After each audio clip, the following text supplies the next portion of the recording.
time is up. You've left it better to God than what you found it. I can tell you we've definitely done that under my tenure and my administration. So we want to continue to do that. Now, this issue about use has been one that I know a lot of people have cared about.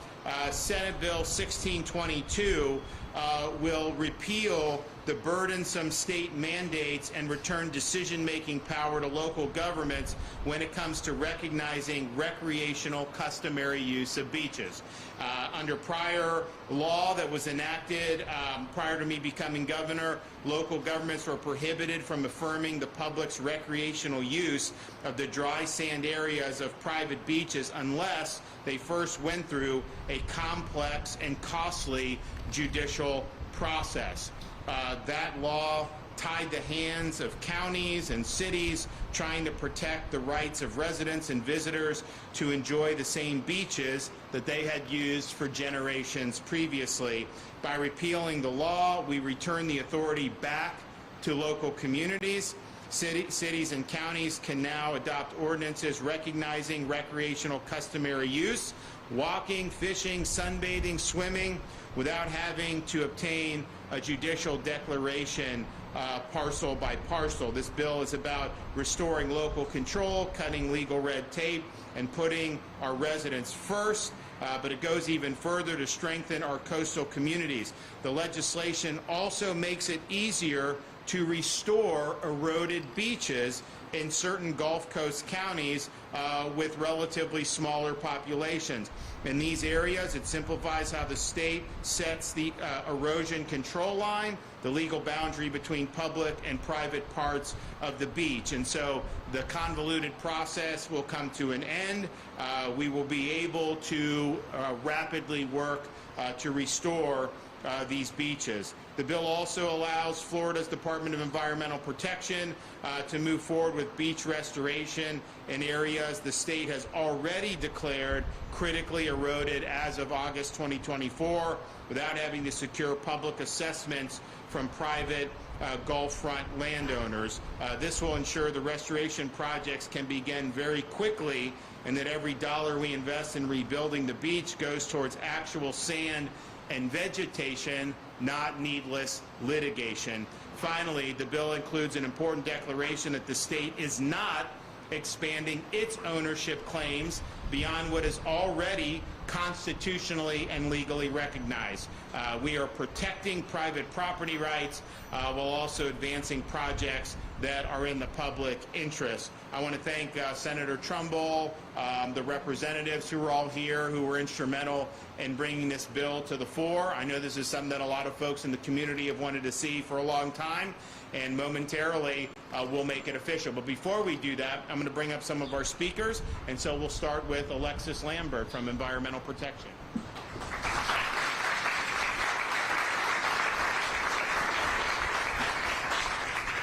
Good morning. Thank you, Governor. I'm Alexis Lambert, and it's my privilege to serve as the Secretary of the Florida Department of Environmental Protection. And what a pleasure it is to be here in Walton County this morning. Walton County's beaches are some of the state's greatest treasures. They protect our communities, support our wildlife, and boost our local economy. They welcome more than 5 million visitors each year who come to swim, fish, and spend time with friends and family.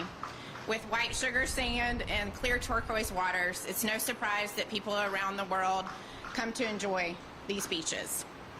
Our beaches and dunes, as the governor said, are our first line of defense when storms come, helping shield homes and protect businesses.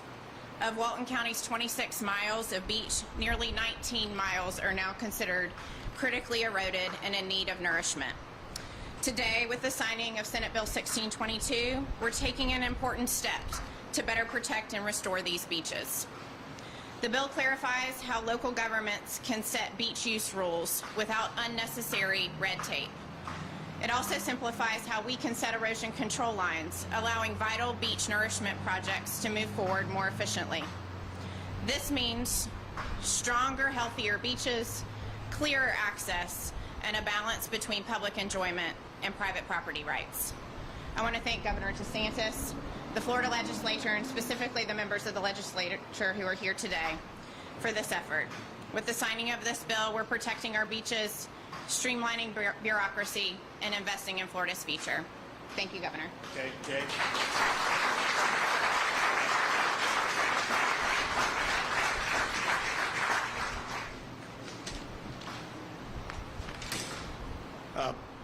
Thank y'all so very much for being here. Governor, I want to say thank you for being here. You once again have shown up for Northwest Florida, standing with the people of Walton County and with everyone who wants to enjoy what we believe are truly the most beautiful beaches in the world. This bill is much more than policy. It's about families. It's about tradition, and it's about restoring something that never should have been taken away in the first place. Back in 2018, when the state passed a law that blocked local governments from recognizing customary use of beaches, no one felt that impact more severely than Walton County. Overnight, people who had walked the same stretch of dry beach for generations were being told that they were trespassing. That's not the Walton County I know, and it's not the Florida I believe in. The people here weren't asked for anything unreasonable. They weren't asking for anything unreasonable. They just wanted to keep doing what they've always done. Walk the beach, toss a football, build a sandcastle with their families, and instead they got confused, conflict, and courtroom battles, all to protect a simple, time-honored way of life. Walton County, as the Secretary said, has 26 miles of coastline, but only 9 of those miles are public. So that leaves 17 miles of beach that's in limbo. And when 80% of your economy relies on these beautiful beaches relating to tourism, it's not just a legal issue, it truly is a community issue. It impacts jobs, small businesses, and the spirit of the place that we call home. I grew up enjoying these beaches, and I want my kids to enjoy that same opportunity, to enjoy the sands, the sunset, and the freedom to walk the shores the way generations before us have been able to do. I filed this bill because I had heard from so many residents in our community who felt like they had lost something sacred. And today, I'm proud to stand in front of y'all, and will be extremely proud when the governor signs this bill today, to finally open up our beaches and give Walton County back what it was unfortunately taken away back in 2018. Today's not just a good day, today is a great day. A great day for Walton County, a great day for our beaches, and a great day for the state of Florida. And I'm thankful, Governor, for your efforts in making sure that this bill made it across the finish line. So thank y'all.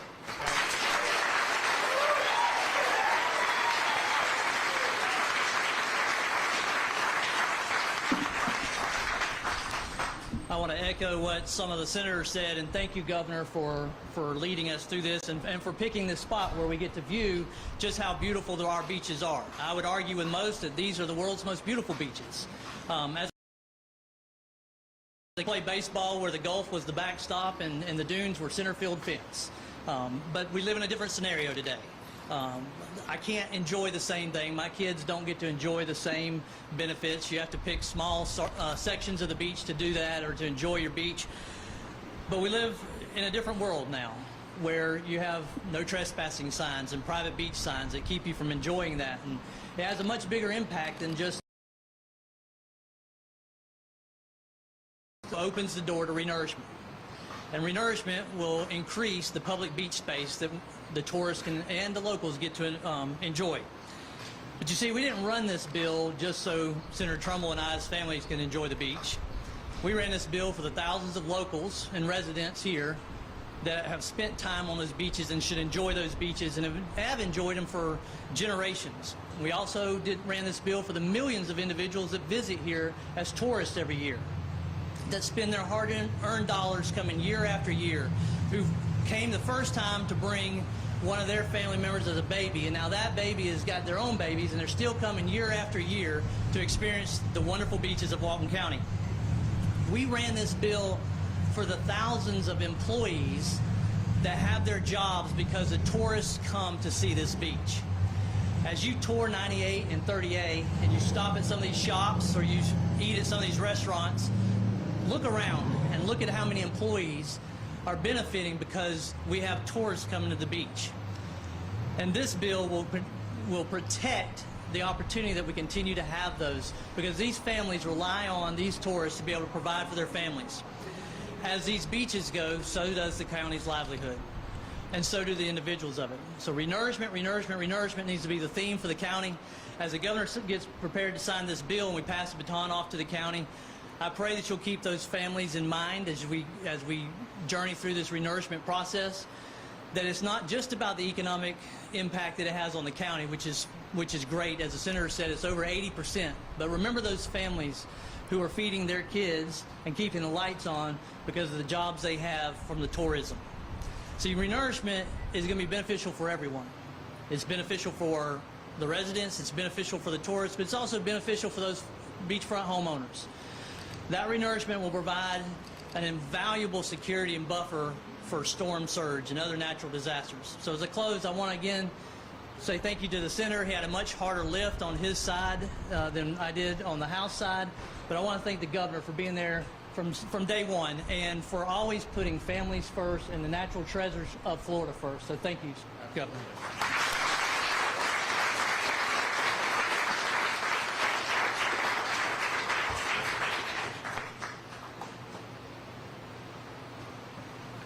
Hello, I'm John Dillard. Perhaps some of you have heard my name before.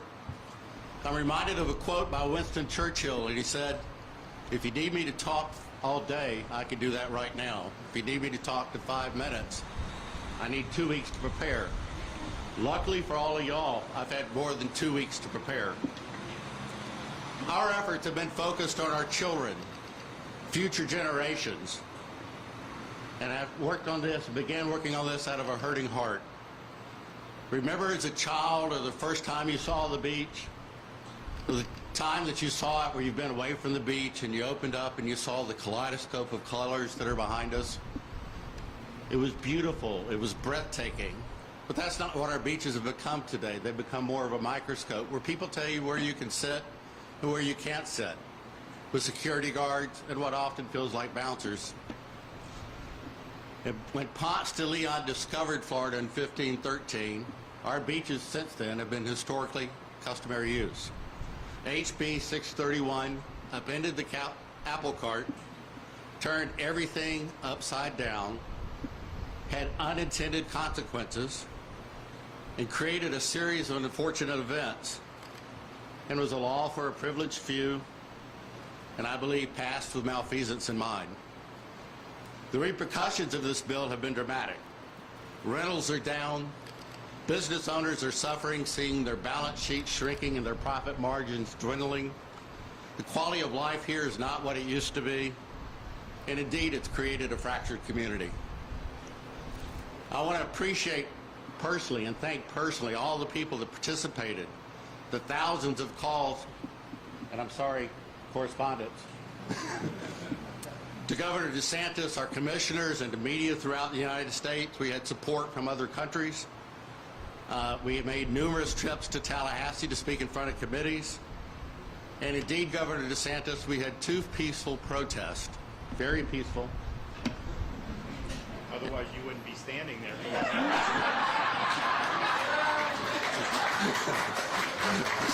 Amen. And one of them was indeed a protest when your plane couldn't make it to Legendary Marina because of the storm and the thunderstorm and the driving rain that was occurring. We were standing in the rain waiting. We're not waiting anymore. To Senator Jay Trumbull, who sponsored the bill 1622, who spoke out, and our future Senate President, thank you.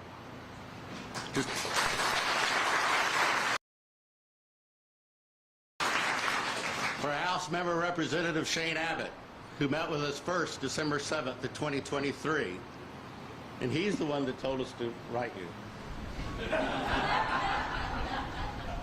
And he advised that this bill was a step in the right direction, and it is. Brad Drake called the amendment the two guys presented brilliant. I agree. Commissioners Tony Anderson and Danny Glidewell, who made numerous trips to Tallahassee to speak out on the bill's behalf. SB 1622, which will now no longer be SB 622, will become a law in just a few moments, protects property rights. It does not reverse prior legal settlements. It provides a way for public beach access when none previously existed. It restores Walton County to an equal footing of all 67 counties of Florida. We are going to create public beach through renourishment. The bill passed unanimously in the House and only two nay votes in the Senate. The county, Walton County, gets a mulligan. We get a do-over. We need to be focusing on next steps. We have a survey that's being completed as we speak that we need to get in the hands of everybody with GPS units so everybody can know exactly where they can and cannot sit. We have $60 million allocated at the county level with $60 million of allocated matching funds from the federal government to begin the renourishment process. And we need the best legal minds that our county can attain to help us in this process if we run into any obstacles. And as I shared with the county before, and Shane so eloquently said, renourishment, renourishment, renourishment.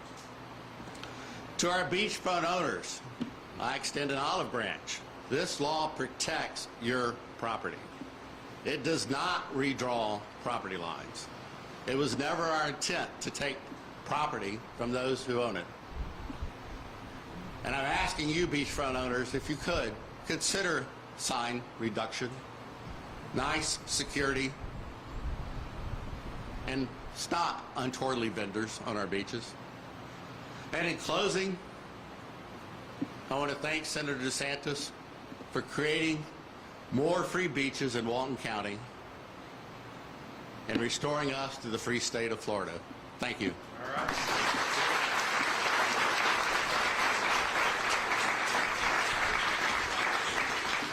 Great comments, although you demoted me from governor to senator. But that's okay. I consider that a demotion. So we're excited to be able to do this. I know that it's going to be exciting for a lot of folks that live here in Walton County, but also expands opportunities for those who are visiting here. I know this is a great place to visit. I know there's a lot of folks that come down, and I'm looking at this sign, $32 for a grouper sandwich. Those are definitely getting those tourists to pony up, which, hey,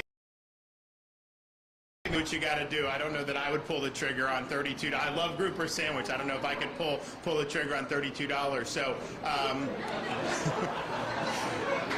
you know, the inflation, though, with food has just been amazing over the last however many years. It's been unbelievable. I'll go through, you know, we've got 3 young kids, so I've got a rising 3rd grader, rising 2nd grader, rising kindergartner. And I can't get through the drive-thru at McDonald's without spending $40, $50, it seems. I mean, it's just like one thing. It used to be you could get it very cheap. Now it's more and more. And all these places you go through, you just look and it's like all of a sudden, and something's got to give on that, because, I mean, that really is difficult for a lot of families to be able to afford. I know we've got some stuff that the legislature did, some tax policy. I want property tax relief more than anything, and so that's what we're going to deliver.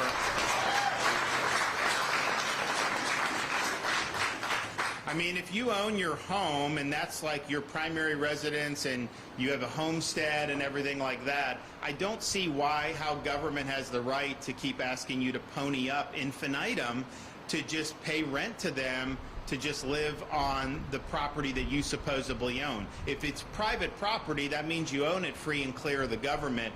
And I think for too long we've just allowed, you know, some of these local governments, and maybe not as much here, I don't know, but in other parts of the state, massive expansion of local government budgets because property values rise and they just get all this money flowing in, and that's kind of turned into a gravy train. But if you have a home and all of a sudden they're saying it's worth so much more, even with homestead, you still pay more, and that's tough for a lot of people. And so wouldn't it be great, you know, free state of Florida means no income tax and you own your own home without them being able to hit you up for property tax? But I do think they have some stuff in this year's package. Well, one of the things I asked for is a Second Amendment summer, so you're going to be able to buy Second Amendment without without tax on ammo and firearms and accoutrements and all that. I think they expanded to like bow and arrow and all this other stuff, which is fine with me, but people are going to really utilize that. I think you're going to see our enthusiasts save an awful lot of money. Then we've got other things like disaster preparedness is now permanent. I think that the back to school is now permanent, so parents are able to save when they buy the school supplies and some of those things. What else was in there? Is there anything else? I mean, wasn't what? Yeah, but that affects very little. I mean, we did a thing like Florida's the only state in a country that taxes business rent. It's bad policy, and we eliminated it in this, which I think is good. Don't get me wrong, but that probably affects a relatively small number of people. I think it'll help our economy, and I think we'll be able to go from there. But I'm trying to think if there are any others. I haven't had to sign it yet. We're working through all this. I can tell you, though, I've started to go through a lot of the budget, and this senator here, he got a lot of stuff in the budget. I mean, I see his name like every other place, and he's lucky that him and I have a good relationship because he's gonna do very well, as a result of that. But you just see kind of the same names, kind of pop up. So we're going to be going through that. But the ultimate on tax is we can't do the property tax through the legislature the way Florida's Constitution is written. We have to put it on the ballot, and you as voters have to approve it when it's on the ballot. Probably it'll be November of 2026. So the next main election that we have, it's our intent to have this. Now, the Senate and the House have to agree to put it on the ballot, and I think there's going to be a lot of support to do that. But you just never know how these things work out. But if we have an opportunity to do that, it really will be historic for the state of Florida. And people say, well, you have these small counties, these rural counties, like you guys here, and you can tax the tourists. You have other ways to be able to fund your operations rather than taxing your residents, primary residents. But what about the rural counties? And some of the members here, I know Shane's got rural counties, other folks. I run the numbers. We have like 31 fiscally constrained counties, mostly in the northern part of the state. And if you totally eliminated property tax on all Florida residents' primary homesteaded properties, you could backfill 100% of that revenue loss. It's $300 million a year, which is not a lot for us to be able to handle for the state of Florida. So every rural resident should want us to do this, and don't let them tell you they're not going to have money. We can give money if that's what it takes to get the job done. So we're going to be working really hard on that. I think it's something that the folks here really deserve. And I look about people here, every time I run into someone, it's like, oh yeah, I'm a Florida resident now. Like people when did you buy, where are you at? And they'll be like, oh, I'm in Santa Rosa Beach. When did you buy the property? Oh, I bought it in 2018. I'm like, you've made a lot of money off that property since then because the values have gone up. And while there's good for that because people that own it have more equity and have more wealth, the reality is if they're going to come tell you your house is worth twice as much than what you purchased it and you got to pay higher taxes as a result, that's a negative of having rising property values, and it's an unrealized gain. You sell your house, it's one thing on a transaction for someone to say to tax, like a sales tax, but to say you're just enjoying property and all of a sudden the value, so you have to pony up. We don't really do that in anything else. I mean, you buy a stock, you hold it, and then you're taxed when you sell it. The stock doubles, they don't just tax you as you hold it. So unrealized gains is not the way you want to run a tax system, but our property tax system basically relies on these unrealized gains. So we're going to work hard to provide relief, but ultimately we can't, as elected leaders, deliver the relief without the voters approving it at the ballot box. And so just get ready. You're going to have an opportunity to do that. I'm sure it's going to be very favorably received in Walton County and probably everywhere else, in this part of the state. There may be some little pockets. There's only pockets of blue in Florida now. When I came on the scene, there was a lot more blue. Now it's like small pockets. Gainesville, Orlando, Broward, even Miami-Dade is red now. Who would have thought that 5 years ago, that Miami would be red? And it is. Even Palm Beach. We won Palm Beach. That was the first time a Republican had won in like 40 years. So you're seeing that. And I can tell you, if this socialist mayor candidate wins in New York City, you're going to see real estate values skyrocket even more in Palm Beach because people are going to get out of that city. As bad as de Blasio was, this guy is like going to be way, way worse. He doesn't think that you should have law enforcement in dangerous parts of the city, that you should send in social workers. See how that works out for you. It ain't going to work out well. So, you know, they've made a lot of really dumb decisions, and we've benefited from it. But there are pockets of blue that may resist property tax relief.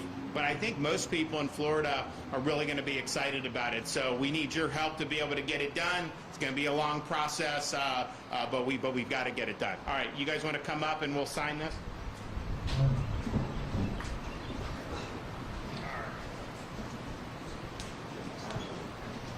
Absolutely.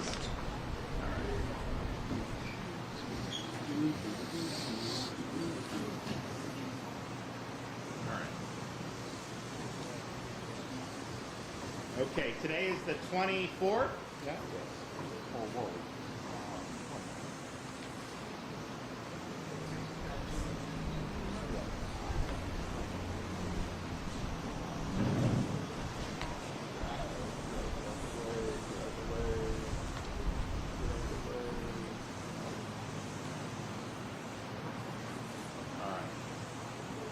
Go. Want one? Who else wants one? Okay. Who else?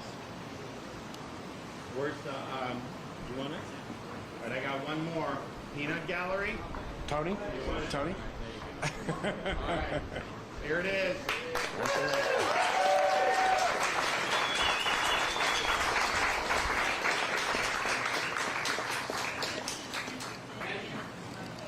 What's that? Okay. All right, good job, guys. Thank you. Thanks, guys. Good job. Thank you. Of course, of course. Look forward to working with you. Yeah, thank you, thank you. Hey, how you doing, man? Can I get a quick picture? Okay, sure. Thank you, Governor. Yeah, thank you. Thank you, thank you. God bless you. God bless you. All right, I think we're gonna.